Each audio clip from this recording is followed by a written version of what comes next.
Expectations for the year, goals, all that good stuff. Well, you know me, I don't have expectations. Overview of the squad.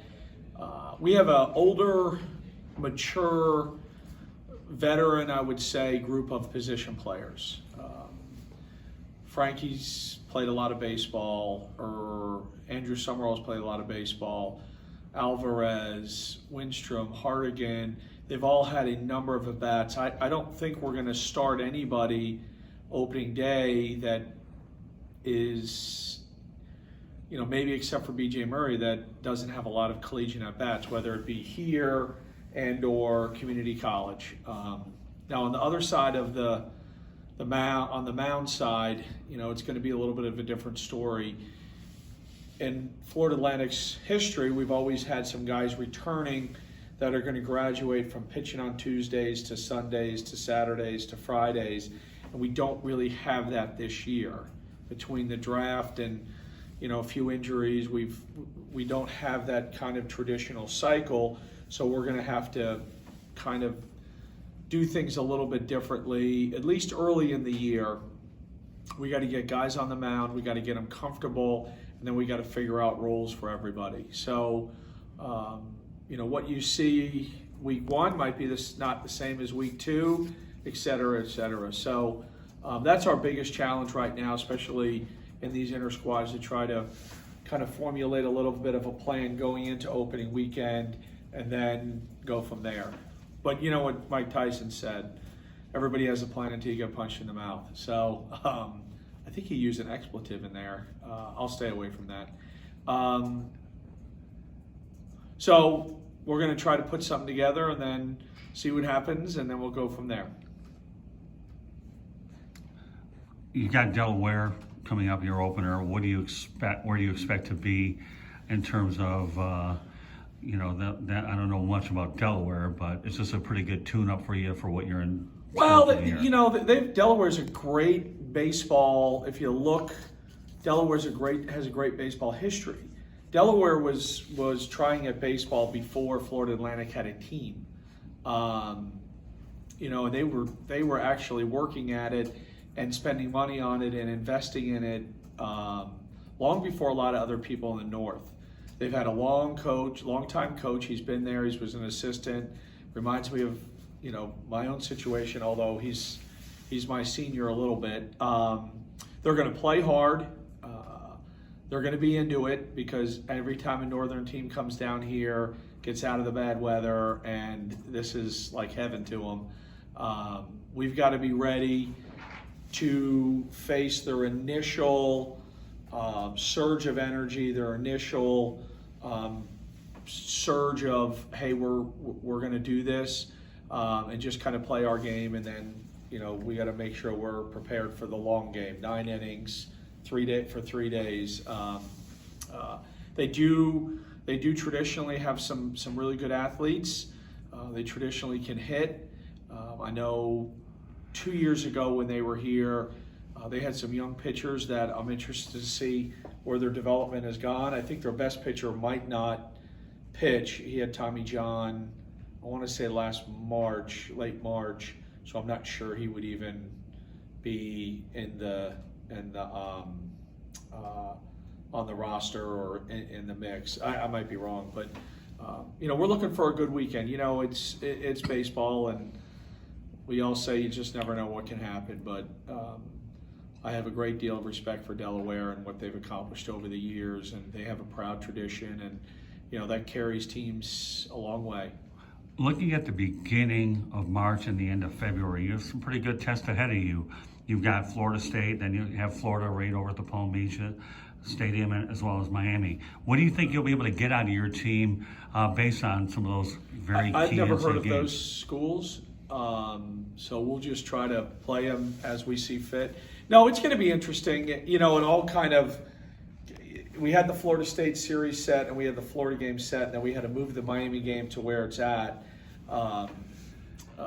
We'll see. I mean, they count as one game on the schedule. We hadn't been to Florida State in, God, I want to say close to 20 years. Wow. So this will be a little bit different. Good challenge. I know they're going to be good this year, and we get a game with Texas Tech out there too, which they were in the World Series last year. And then you come back and, Florida has seemed to reloaded. But I'm looking forward to a really great night for Florida Atlantic University, for Palm Beach County, for baseball at the ballpark of the Palm Beaches. That place is an absolutely beautiful park.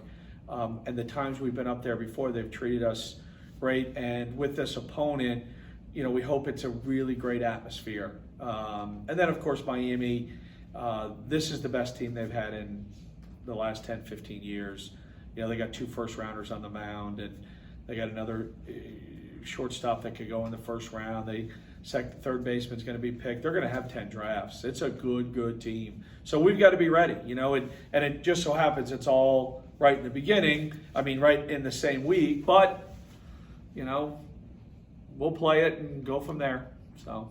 Well, I know, but you and I have worked together for a long time. We know about your on-campus stadium. I know at some point one would hope that you'll get upgrades, but it's certainly nice to know that you have a marquee facility right up the road here on I-95 so that you can attract a lot of these marquee matchups. What are your thoughts about that this is a viable alternative if you need it, knowing that really FAU happens to be Palm Beach County's team, let alone Southern Florida particularly? Sure, we've used Roger Dean in the past, and now the ballpark of the Palm Beaches.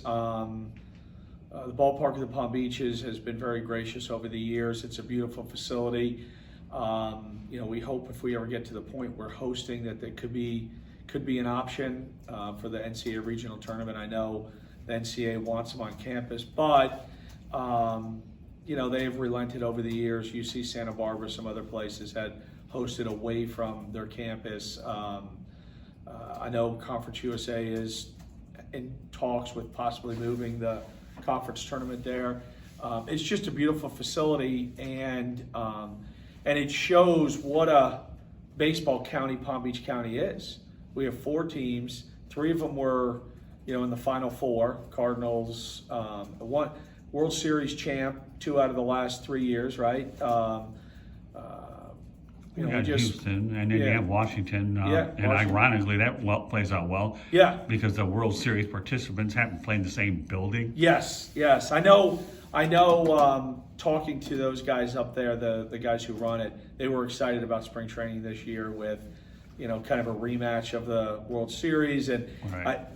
Before the World Series started, I said, "Who you rooting for?" And both the guys up there are like, "We're rooting for a good game because." We win either way. Astros win, they're over here. Nationals win, they're over here. So they're in a good space. I hope that people from Palm Beach County get out there, not only for our game but for all the spring training games, and show the support for. And that's really good baseball. You're talking about 2 teams who are in the World Series, and now you get to watch them, 20 times each of them. So I hope we get out there. The county gets out there and supports them. Now, when you look at your players, they have an opportunity to play at a Major League Baseball type of facility. So they, in the back of their mind, this is a good opportunity to not only test what they can do in those type of dimensions and environment, but what do you think your players are going to get out of playing in a Major League type of facility? Well, normally, or 10 years ago, I would have said, you know what, that's a really, really special thing. But all these kids play in these facilities all summer in summer ball. They open these things up because of the finances of, they spent $150 million building that place. They need to get people in there.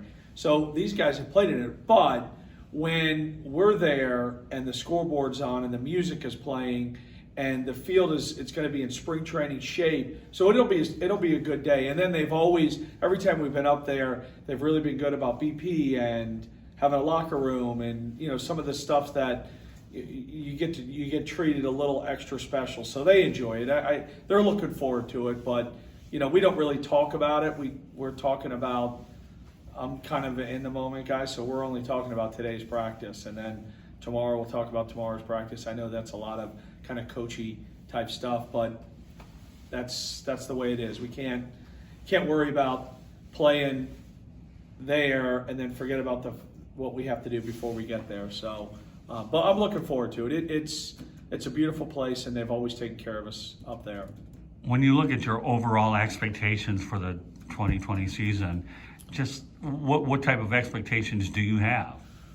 Well, we have the same expectations every year. You know, we want to win the regular season of Conference USA. I think it's a big deal to be a conference champion, a regular season conference champion, to be the best team in your league, whatever league it is, for the 9 or 10 or 11 weeks the season is, or the 8, 9. I think it's to say that last year we won the league by 2 games, John? We won the league by 2 games. Correct. And for 10 straight weekends, we were the best. That's a big deal to me. It's a big deal to me. And then if you do that, then it opens up the NCAA regionals, super regionals, and of course Omaha.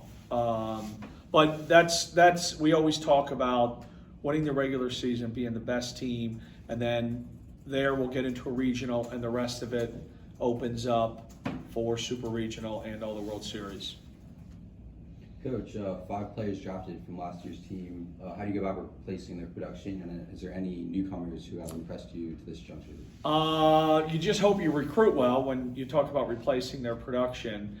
You know, the key is to have guys on the roster to be able to step in that know what it looks like. And I think that, you know, Nick Toney and a newcomer, Tucker Mitchell, and Alex Aruz behind the plate will be able to not do what Pedro did because he was so good, but to be able to kind of bridge the gap until one of those guys, you know, takes over the position. Nick Toney's got a shot. He is one of the more physically gifted human beings we've had here. If you ever seen him work out or throw a baseball or hit a baseball, it is scary because of his physical strength, and the mental side of his game is coming in waves. It's coming quickly. He's asserted himself as a leader. Tucker Mitchell is going to be a really nice baseball player here. He's a little bit on the other side of it. He's really calm, really cerebral, but he's a good baseball player. And then Alex Aruz can also catch, but he in community college before he got here, played at Chipola, went to 2 World Series, understands what winning's about, understands what you have to do. So those guys behind the plate. Then center field, Jackson Winstrom, who's a transfer. He's going to get the first opportunity out there to show us what he can do.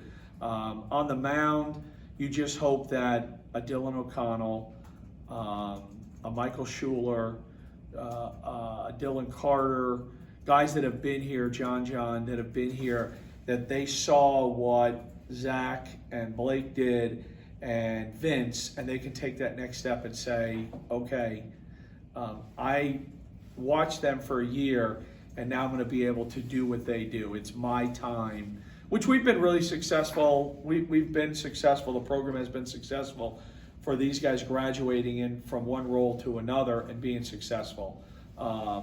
So that's the hope. You know, I think we're on the right path. We just had, you know, you just never know until you start playing against someone in another uniform. When you talk about recruiting, I know a lot of your players are from the Florida area, but do you find much success recruiting in a colder climate?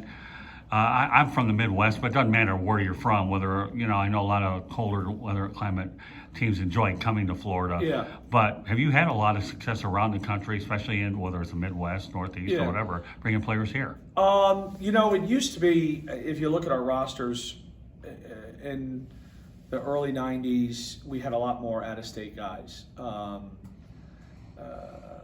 Because people weren't recruiting as much up north, especially in the Northeast. Right. I can remember going to tournaments up there, and it was like us, Delaware, Elon, NC State, and you go, oh, okay.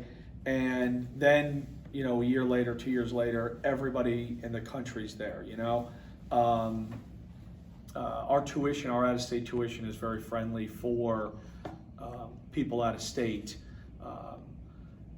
But the thing in recruiting is you want to be able to see the players not only play, but you want to see them and get to know them as people to make sure they're going to fit in.